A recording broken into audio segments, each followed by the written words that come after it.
Hello, beautiful people, and welcome back to another episode. Today, we're discussing divorce and the financial tug of war, spenders, savers, and surprises, with my guest, Mikelann Valterra, who is a money coach and therapist.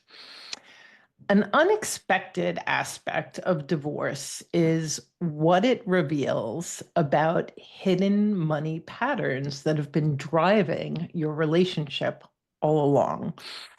In today's episode, we're going to explore the powerful intersection of money personality types, think spender versus saver, and your deepest money motivators, and how they shape both your marriage and your divorce negotiations. You can read more about the episode in the show notes. Mikelann Valterra is, as I said, a financial therapist, author, speaker, and master money coach with over 25 years experience in financial psychology.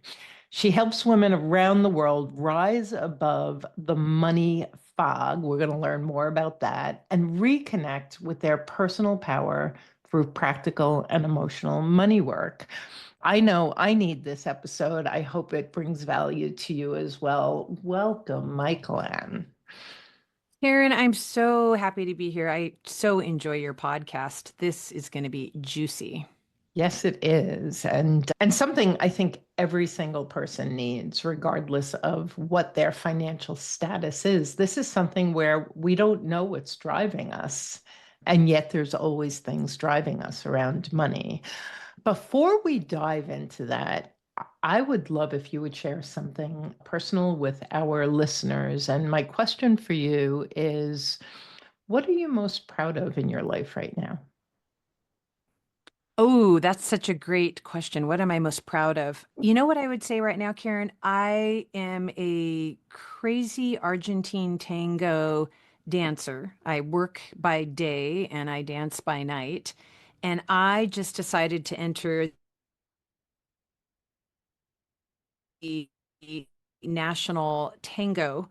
My legs shake when people watch me dance. And guess what? I'm going to do it anyways. So I'm going down to California with my dance partner next month, and I am competing on the national stage to in tango, which is that's what I'm most proud of right now. That is so fun and exciting. It's fun, exciting, and crazy. But yes, so I am very, very proud of the fact that I'm doing it, even though, do you ever feel ready for that type of adventure? I don't know, but I already paid the registration fee, so we're going. I think it's the things that we do that scare the wits out of us, that stretch us Yes. and make our life the most juicy and just So brilliant, true. radiant. Yeah. So kudos to you. Mhm. Very funny. Argentina has come up now, the word or the country, four times in less than 24 hours for me. And I can't remember the last time anyone brought it up. My son brought it up last night, a client lead that I was speaking to yesterday, someone else, and then you just did. So it's like, oh, That's, Argentina I is in the air. it is. Well, and I would say, Karen, that there is a synchronicity occurring for you. So I would be very curious what that's about. That's really fun. Yeah. And I've been wondering where I should take my next vacation. Wonder if it's all connected. Probably is. So let's dive into this. The first thing I want to ask you is, what is a money therapist and a money coach? We've had so many financial planners and financial professionals on the show, but I don't believe I've ever spoken to a money therapist or a money coach before. Yeah, that's a really great place to start. So, it used to be that when people were stressed around money, they would either work with a financial planner on investments or a credit counselor if they had debt, both very important fields. But the reality is, Karen, most people have both. They want to work on net worth. Many people are stressed about consumer debt. And neither of those fields does well with the emotional side of money, the psychological side of money. So, money coaches, we do both. We work with helping people feel more control around money. Definitely, how do you plan your spending? How much money do you need to earn? 100%, all those, I call them bread and butter, real practical, feel in control of your money. but also why do we feel the way that we feel around money? And what are our beliefs around money that are stopping us from fill in the blank, right? Maybe making more, or why is it so hard to get out of the money fog? One of the things we might explore, or what drives us around our spending. That's a big subject for a lot of people. So, money coaches and money therapists look at your story around money and then how it impacts your behavior. So when I hear you say that, to me, it sounds like you get to the root of, I'm going to say the problem or the behavior, right? Which is the money personality, the money story. Mhm. And without getting to that, someone could give you the best tips and strategies and tactics, but aren't you going to just keep ending up right back where you started because of that root? Oh, you nailed it. And I knew you would because you have so much of this. It's true. People are caught in a lot of cycles around money. For example, they get out of debt and then they feel like, wait a minute, 7 years later, I'm in the same place. And then they get out of debt. And God, then does five that years sound later, familiar? it does, right? And it's just disheartening for all of us, right? And so much of it is because we're not looking at what's driving us around our spending or our fog, or why do we consistently undersell ourselves? And so much of it is because it's not examined. What do we really believe? What's really driving us? And it goes, no big surprise here. A lot of this goes back to childhood and how we were raised around money. Yeah. So I was raised by a mom who had a depression era mentality. She was incredibly frugal. She was painfully frugal. And I believe I became painfully frugal. Very funny story. My ex, when we were married, I would say, I can't sleep. Like we're in so much debt. And he'd be like, we're deficit spending like the rest of the country, Karen. Get over it. And Right. I'm after just like, oh my God. Oh my God. Yeah. and then after Everyone my else. my son has such a funny sense of humor. So he was like 10 or something. And I did something that I do not encourage my listeners to do, but I was less evolved back then. And so I would call him Daddy Deep Pockets because he would take the kids on vacation anywhere, even though it was all on a credit card. And my son turned around one day and he goes, and your mommy Tyrannosaurus Rex arms. And Oh, there we go. so your Yeah. fingers don't even hit your pocket. So I thought he just nailed both of our personalities in that, like daddy deep pockets and mommy Tyrannosaurus Yeah. Rex You've got arms. the little short arms that can't Yeah. quite reach your purse.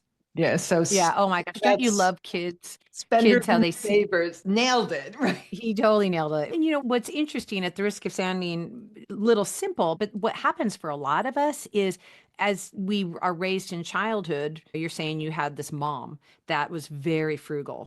If we are not really conscious about money as adults, we tend to do one of two things: reenact how we were raised, which is what you did, Yeah. or we rebel and we go, oh my God, as God is my witness, I will never do what my mother or my father did. And we do the opposite, Right. right? So we're always either reenacting or rebelling, but so much of it is just not conscious. And part of the work for us as adults around money, more from a personal growth perspective, is really starting to get conscious about this ultimately so that we feel better about money as adults.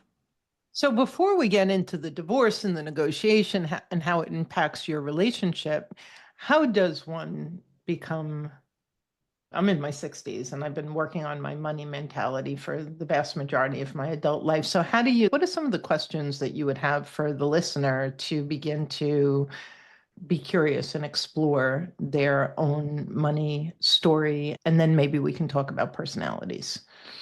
Right. Yeah, and you're right. They're a little bit of two different things. Your money story really is about doing a deep dive into your money autobiography. And one of the things that money coaches do with their clients is they literally bring them back through their life through the lens of money. And some of the questions can sound simple, but they pack big punches. For example, what do you remember about how your mom handled money? What do you remember your mom doing or saying or modeling around money? And how might that have impacted you as a 7, 8, or 9-year old? What do you remember your dad saying or doing around money? And what message might you think that have given a 7, 8, or 9 year old? Right. So some of it is, I call it going back and fishing for stories.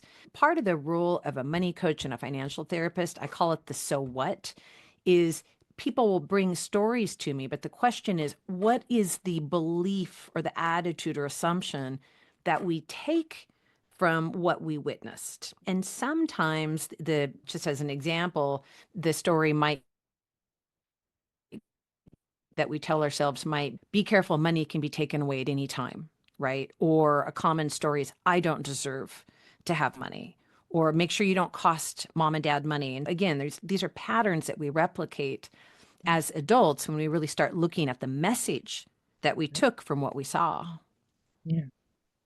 We can't afford it. Money doesn't grow on trees. Yeah, all types of things that, All that good stuff. yeah, yeah. Money causes conflict, money causes pain. If you saw your parents fight around money, then a lot of times there's a belief that you shouldn't talk about money because if you do, it will make mom cry. If you talk about money as an adult, people won't like you. And again, not fully conscious, but it's because of what you may have witnessed when you were a kid. And the impact of our money story on how we then go through our life is what?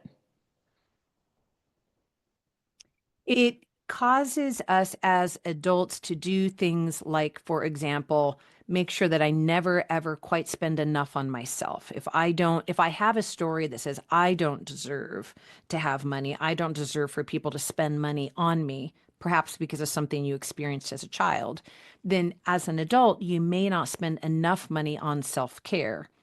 Or some people, if they go the rebellion route, they're raised in families where there was very, very little money. Then as adults, they may be prone to overspending and they may spend a lot of money to prove to themselves that they're okay, even if it means they have to go on into credit card debt in order to do it. And it's not conscious, Karen, but so much of it is I spend to make myself feel like I'm okay. So would somebody who, I don't know if I'm saying this right, but shopping therapy, like if somebody is using going out and shopping to soothe themselves, is that driven by a story and a belief? Is the uncertainty of divorce holding you back? Have you been trying to decide if you should mend or end your marriage and feeling confused, afraid, and paralyzed to decide? Between the emotional overwhelm and the legal complexity, it's no surprise you're feeling stuck and unsure of your next steps. That's why we've created a workshop designed to help you gain clarity, confidence, and a plan for moving forward. Go to jbddivorcesupport.com/overcoming-divorce-fear and register today. Are you looking for a way to make co-parenting easier? Talking Parents can help you streamline your shared parenting responsibilities and minimize conflict by keeping all interactions organized and documented. With Talking Parents, you can stop worrying about the he said, she said, and focus on what really matters most, your children. Go to www.talkingparents.com/JBD to start a 30-day free trial today. The shopaholic, the traditional view, although nowadays so much of it is secretly happening online at home on Amazon or wherever it is. Hide those Amazon boxes someplace. Yeah, hide the Amazon boxes, right? Yeah. It gets complicated is that also we spend to make ourselves feel better in the moment. We get a neurochemical hit in the brain. We literally get a hit of what's called dopamine. A lot of your listeners are probably familiar with it. So it's a feel-good hit that we get when we spend. And so that's part of what drives spending is I'm down, I'm anxious, I'm busy, I'm whatever. And so I will go spend simply to give myself a lift and feel better. It's not fully conscious. But the other piece is also what you're bringing up, which is if I'm raised in let's just say a lot of deprivation, then I may spend as an adult again to make myself feel like all is okay in the world. See, I have nice clothes. I didn't have nice clothes as a little girl. Now I will give myself nice clothes. So it's a form of self-soothing to, again, prove to myself that I'm okay. It's not a conscious act, but we're spending money to give ourselves what we didn't have as a child. And what happens with the opposite, which is my experience? I go out and spend money and I feel sick and guilty and a bad girl. And like this whole, if I go out clothes shopping by myself, I come back empty handed. There's all this weird stuff that goes on for Right. me, even if there's plenty of money in the bank and I'm not Mhm. worried about spending it. So that's just the other side of the same Yeah, coin, I assume. exactly. It is the other side. And when people feel bad about spending money, and again, a lot of this can stem from childhood, and some of it also is about unique brain chemistries. But sometimes it means that we're not spending enough. We're not spending enough on our self-care. We're not spending enough on our health care. We're not spending enough on our our home. And if it's just us and we're not in a relationship, then we really have to be careful about, are we taking care of ourselves enough? And some of it's a time issue. Are we taking care of our future self? Because it's save, save, save for the future. And that is actually hurting our present ability to enjoy life. Right? There's a lot in that. If we're in relationship, this gets a little bit into money types. If you have someone who is save, save, save, or don't spend, chances are they're very commonly in a relationship with a different money type, and that other person will often push against them Mhm. and spend just to prove that they can spend, but more it's in reaction to each other. So couples tend to react to each other. If you are with someone who's a spender, then it's going to make you save and pull back and spend even less, would be Oh my another way to kind of goodness. think about it. I got to the point where I would say to my husband, my then husband, when money was so incredibly tight and we were overspending, and he just loved to go out and spend it. I just said, would you just start doing the food shopping? At least we need food. Could you have fun buying food? Because that, that solves your problem. Like Yep. I was so anxious around money while in that relationship. And he just didn't get it. He was like, I don't, what is the problem here? And we were so deeply in debt. So it was like we couldn't have been more opposites in that way. So that's so interesting that you say that. And then Yeah. I have a Well, client right now who her spouse is in charge of the money and he's frugal, he's a little controlling. And I want to bring this up because so many of my clients are in power imbalances. They're in we're high conflict divorce coaches. And so I'm thinking of my client. I don't even know what her spending is because she's been so shut down and little girl and don't worry about it, or I've got it, or no, you can't. And I've got a lot of clients. I had a client who she didn't even know that they had millions because she was given an allowance. What does that fall under?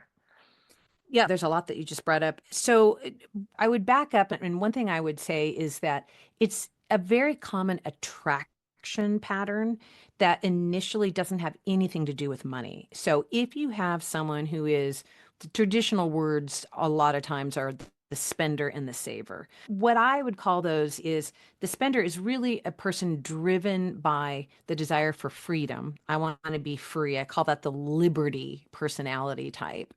And that saver is really driven by security, security, security. And I call that the safe harbor money personality type. And initially, when those two people get together, nothing whatsoever to do with money. You might say, oh my gosh, he was so grounded and I felt so safe and protected. And oh, she was so vivacious. I've never had so much fun. I've never gone off and done so much stuff at the drop of a hat. I love it. Nothing whatsoever to do with money. But if, and it has nothing to do with gender, women are just as likely to be that liberty type by freedom or that safe harbor security, and men as well. Okay. But about half of all relationships are made up of these opposites coming together. And it's interesting when you look at it, Karen, 25% of relationships are two liberty personality types together, two freedom people. And that Oh, creates its own a pro- fascinating issues. I Let me bet it tell you, does. woohoo! And then 25% of relationships are made up of two safe harbor people coming together, and they're both very security minded. But again, if we go back to half of all relationships are opposites attract, Yep. once you come into partnership and money comes in, what often happens is people do what's called polarizing. They polarize against each other and they don't mean to. But for example, the more I spend, let's say that I'm the person who's very freedom oriented, the more I spend, if I've married a security oriented man, the more he's going to be like, oh, I better save, I better save. And the more he saves, the more I'm like, you can't tell me what to do. And the point of money is to enjoy life. And I'm going to go spend, I'll spend more to assert my autonomy and my freedom. And the more that I spend, the more the saver saves. And the more the saver saves, the more the spender spends. So the reality is both people become more extreme versions of themselves. There's nothing wrong with being a spender or a saver. Both are completely normal and healthy. You don't want to be at the extremes, right? I But you head toward the marry, extreme in reaction you to what head towards the extreme. I'm That's what doing. happens. That's what ends up happening is I become more of an extreme spender and likely go bring us into debt. And the let's pretend person I'm married to becomes more of an extreme saver. He's becoming more frugal than is his natural tendency. And he's like going ridiculously frugal and extreme and being super irritating. But these are not even where we naturally would be, except in connection and reaction to a different money personality type. 100%. Yeah, that makes so much sense. So, how many money personality types are there?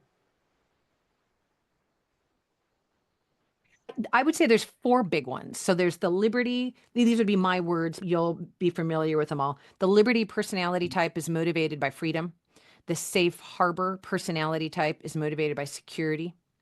And then the other two would be the Mission Driver, which is motivated by power. The point of money is to move my vision forth in the world. It's just what I can do with money. And then the last type I would call the aid worker, and they are motivated by love. The whole point of money is simply to use it for other people. And that personality type tends to be our social workers, our teachers, our homemakers. In business, there are customer support people, right? Every type is good. I don't want your listeners to feel like there's one right type to be. And the other piece, Karen, is that we're all four. We have all four of these motivations within us. It's just that in all likelihood, one of them is strongest. One of them is likely strongest. And so it really helps with know thyself, know what is your strongest driver and motivator around money. So, as I'm looking at the list, it just like my logical brain goes, oh, so you're either a Liberty or a Safe Harbor with a little mission or aid worker, but you're not, it's not actually that way. I could be a Liberty and a Safe Harbor person, Absolutely. Yeah, for personality. sure. Yeah. And it really is 25, 25, 25, 25. It's just that if you're wandering around on the internet talking about money personality types, all everyone talks about is spender and saver, right? But that's just too simple because you're just as likely to be motivated by love. And the love might look like the Liberty type because people that are aid workers spend a lot. They're very generous people. They don't spend as much on themselves. I was They just going spend to say that. exactly. They spend on their families, on their children, on their they're huge gifters, right? Yeah. So they may have as much credit card debt as the Liberty personality type, but it's motivated by the point of money is for giving it away, help the world. Help the world. That's so interesting. I just had a nice financial thing happen in my business, and I immediately told both of my children what I wanted to gift them. And they were like, "That's great, Mom. Thanks so much. What are you doing for yourself?" And I was like, "No, I hadn't given it any thought." So I think I Yes. fall into the aid I worker. know. I suspect you're more of an aid worker than you may, because I know that you originally would say, "Oh yeah, I'm safe harbor. Oh yeah, A security, hundred security." percent. But then as soon as But you I describe don't that, know. I don't know. And the other fun thing is that different areas of our life bring it out. I've had people where the aid workers activated in their business, they tend to give too much away. They have a hard time with pricing. oh It yeah. where sometimes their romantic partner, when we're talking about money personality stuff, they'll say, "Oh, I don't see the aid worker in you. I don't doesn't come out at home." At home, you just save. But you just what, giving it all away at the office? So it's fun because we are complicated people, and that's as it should be. And I'll throw this in that third one that I called the mission driver. Money is power. That's of all the different stuff around money, that is the most misunderstood, Yeah, right? can you describe? Yeah, let me unpack that a little bit. First of all, it tends to sound very masculine, power over. The point is, and it does, the archetype would be the CEO and the driver. There's that word driver, right? But the mission driver is also the person who's the head of the PTA.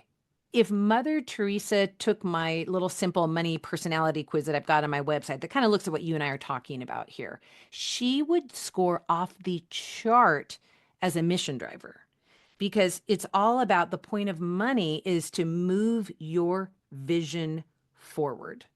And Beautiful. it could be philanthropic, could be anything, right? But the only point of money is move my vision forward, and everything else is secondary.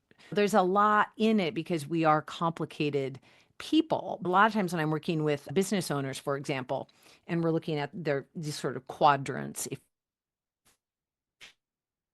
you will, if they don't have enough in the power quadrant, I get nervous because it's hard to be effective in business if you don't activate that power part of your life. It's hard to price yourself accurately. It's hard to ask for what you're worth to move your business vision forward in the world, for example. Oh, yeah. I'm in a business accelerator with 150 people all around the world. And I would say that pricing and worth, and these are all people who are trying to heal the world one person at a time. So they're all in the mission aid work, like they fit in there, but major issues with acknowledging and pricing their value. Yeah. Yeah, what is your worth? Yeah, Yeah, exactly. it's well, and that's why it's so great to talk about because I always go back to Socrates, know thyself. It helps so much when you're thinking about money to really know what are your strengths and what are your challenges. And because every type is wonderful and good, where we have a hard time is our blind spots. We're simply not aware that we're motivated more so here as opposed to there. And so we react. If Right. you're blind around what your motivations are around money, it makes you reactive. And every one of these quadrants is reactive if there's not enough light shined on them. Beautiful. So now we take this paradigm and we say, okay, you've been in a marriage for 10 to 40 years, it's breaking up. There's been this dynamic that you're probably more like an undertow in the ocean that you're not even necessarily aware of. You just know it's displeasing and difficult at times. And now you need to get this full picture of your finances and go toe to toe with this other person and start negotiating. How would the personality types and the stories, how does that start showing up and creating problems or helping in the divorce negotiation? Oh my goodness. Yes, there's never any conflict around anyone in divorce. So, yeah, it's a big kettle of worms. So what one of the things that often happens in divorce is I know it's not all men and women, but I'm going to use that language just for a little bit here. So, commonly men and women have both different time horizons. I'll say what I mean about that in a second, and different focuses. So, commonly in divorce, women are very concerned about other people, not themselves. They're more focused on, most commonly, the children. What will happen with the children? So that's other focused. Hmm. Men are more self focused. I'm worried about what will happen to me. Now, when we add to that, there's also a different time frame that the sexes are focused on. Women are more focused on current, right now. Am I going to be okay? Will the children be okay right now? Men are more future focused. Am I going to be okay in the future? And so this is at the root of a lot of divorce conflict and conversations that no one's really addressing because you've got conversations that they're like two ships passing in the night because they're talking about different people and different time horizons, but they don't know it. So men are concerned about protecting themselves in the future. Women are concerned about protecting their children in the present. And so this is at the root, like I said, of a lot of conversations that seem to go in a big fat circle and frustrate divorce mediators and attorneys, and of course the people, because we're all doing the best that we can. And then Right. you layer on the money personality types on top of that.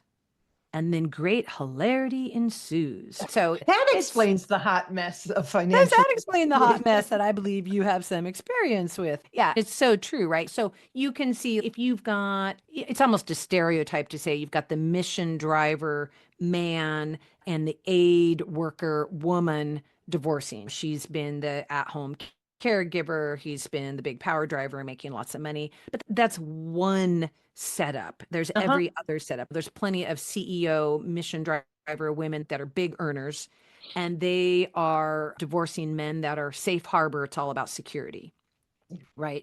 It can be any combination, but you can see how these combinations really come up in what people are talking about or scared about in divorce.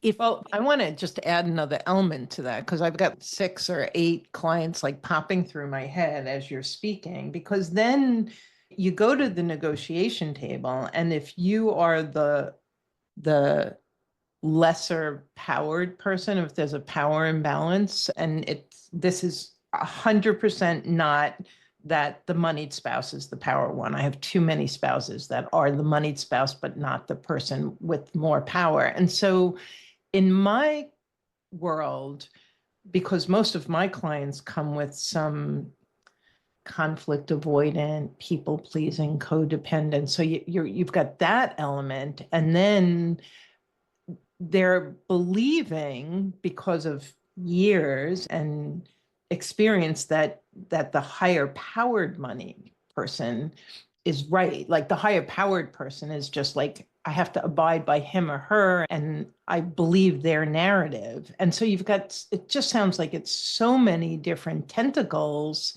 Yeah, it's true. Like just as one example of what you're saying, the safe harbor that's motivated by security tends to be a little bit more conflict adverse and risk adverse. And that comes out in a lot of different places in divorce. And so then they're not standing up for themselves. And if they may, like you said, they may be the one that makes the most money. But personality wise, they're the ones that struggle a little bit more with protecting themselves. It's negotiations in general, people associate with risk and you're really putting yourself out there and it's very scary versus the freedom personality type, that liberty personality type is probably and very similar to the aid worker as well. There's almost a thrill in negotiation, right? They have the nobody loves all of this. I don't mean to quite say it like that, but they don't have, it's not as hard for them to put themselves out there and to ask for what they want. And it's a very different personality setup. The security minded person, Karen, tends to not be self employed. They struggle. They're the ones that are going to be most likely in that 9 to 5 steady Eddie job, right? Where someone who's an extreme liberty oriented personality, they've been setting their own schedule for a while. They've been captaining and the mistress of their own ship for a while. They really don't want anyone else in control of their time. And that's one of the big fears in divorce is, am I going to have as much freedom on the other side for that particular personality type?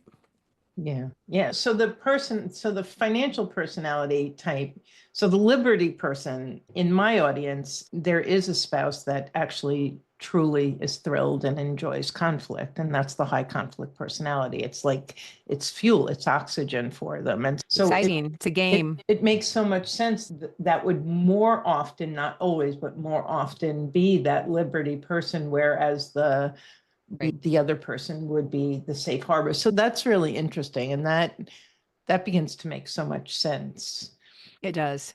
Yeah, it's like unlocking mysteries. Many people are, as you said, personality work is not new, and many people know their money personality type, whether it's Myers-Briggs, whether it's Enneagram or DISC, or I mean, there's lots out there, and it's, I find it generally pretty helpful. So we're just mapping some of the money tendencies on to some of those. And again, people are complicated for sure.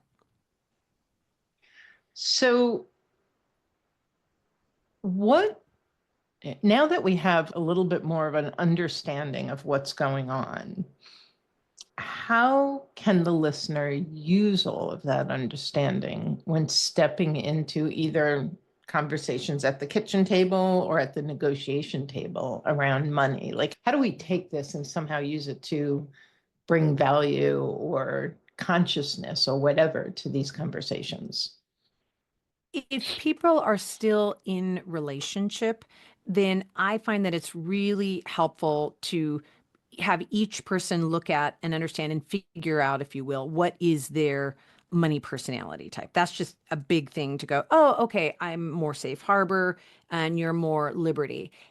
And then the next time that there is a big discussion, I don't even want to say fight about money, discussion, what is really helpful is for couples to go, okay, what I think is important to you is, and to not couch it in dollars and cents, not couch it even in terms of the thing that we're debating buying or not buying, but to go, I think what's important to you is you're feeling like this is going to make you less free. You're feeling like this is going to infringe on your time. Or I really feel like what you're saying is this is going to make you feel less safe. Because Mhm. that's where couples around money start to get into trouble is they don't understand what's actually important to the other person because we naturally assume people are like us. Like we're all Yes, we do. motivated the same. And that's normal. That's human, right? So it takes some practice to go, oh, I think what's really being triggered here is his security stuff. And that really helps me to understand it. Now, obviously, if you're in divorce, it's unfortunately not a conversation you're going to have, but you know the person you're divorcing. And once you learn some of this personality stuff, I'm betting most of your listeners can figure out what their soon to be ex spouse is. And it will really help you understand what is motivating them unspoken, not said throughout the divorce. And to speak to that will make it much easier for you to get what it is you want. If you can speak to the fact that what he really, really wants is security, or what he really, really wants is to know that there's enough money to, let's say he's a mission driver. He really wants to make sure there's enough money that his vision for his new bicycle business can someday still get off the ground. That's his vision. That's all he cares about, right? So knowing that and speaking to that can really help smooth out the negotiations because obviously what we care about is your needs are met. But it's easier when you know what's really motivating the other person. Yeah, and I want to highlight this because we've had a number of experts on who talked about the art of negotiation. And for those of you who've binge listened to all of our JBD podcasts, you'll remember that they talked about slowing it down and understanding what's behind your soon to be ex's position. And what you're doing is really highlighting that one of the things that's behind the position, whatever the position, is their need for freedom or safety. And when we can have these conversations or even acknowledge and validate rather than judge, and I know that this is challenging because safety is so important to you. Like just knowing what's behind the position, I think can soften the, to your point, polarization, right? Because I think when we are in high conflict divorce, and certainly when we're in the midst of negotiating and everyone's just coming from fear and trying to hold on to kid time, money, whatever, it's so easy to lead with judgment and assume worst intention. And I think what you're bringing to the table is that it's so much more nuanced than that. And we're each wired a certain way, and it doesn't make you good and him bad or vice versa. It just is. And when we can speak to that, perhaps we can avoid some of that polarization. Absolutely. And then you get your needs met and you move through the divorce faster and easier, and you can restart your life on the other side. It's very true. All of this in negotiation is understanding the other person's position, and it will be helpful for you. So the last thing I want to ask about, if we have a few minutes left, is as people then they're done with the negotiation, they're heading into their new life with whatever their settlement is. For me, it was $60,000 of debt and a lot of fear, which aligned with my history. So they've got their settlement. What are the things that you would encourage our listeners to pay attention to as they begin to live their financial life independent of whatever that dynamic was with their partner?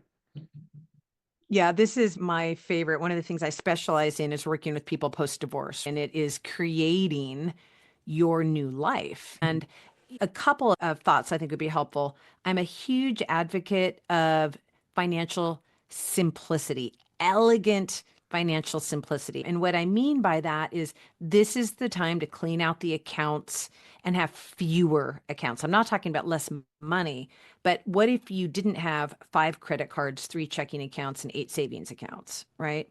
This is the time to beautify your money and to really look at one primary checking account, 1 or 2 max credit cards.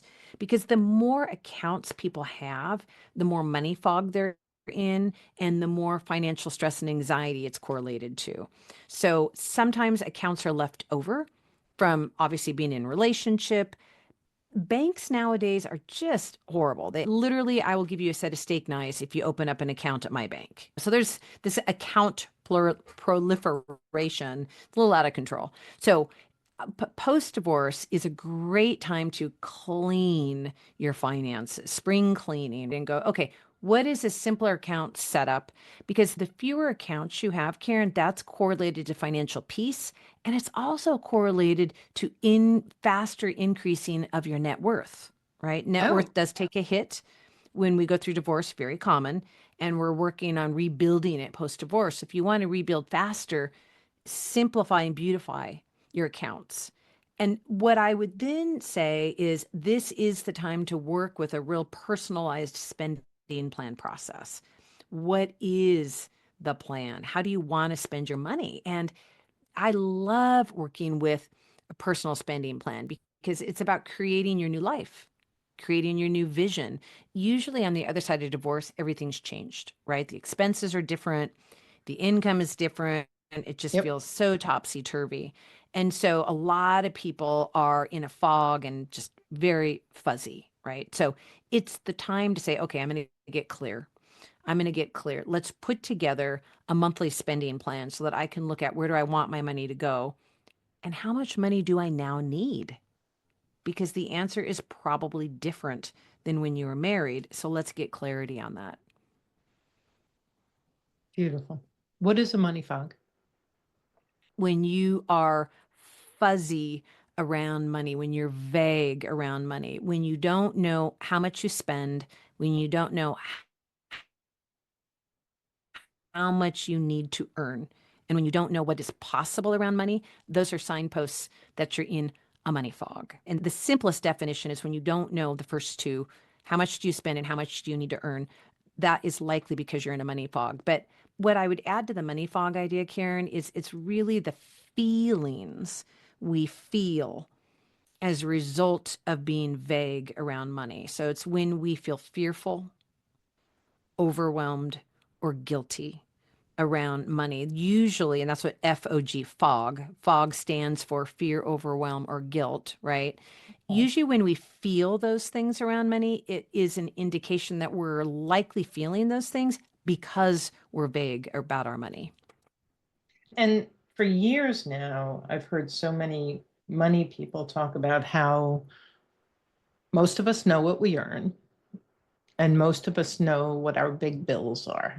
I know what my mortgage is. I know what my car loan is. I know what my health insurance is. And then there's that other chunk of money that doesn't go out in bills.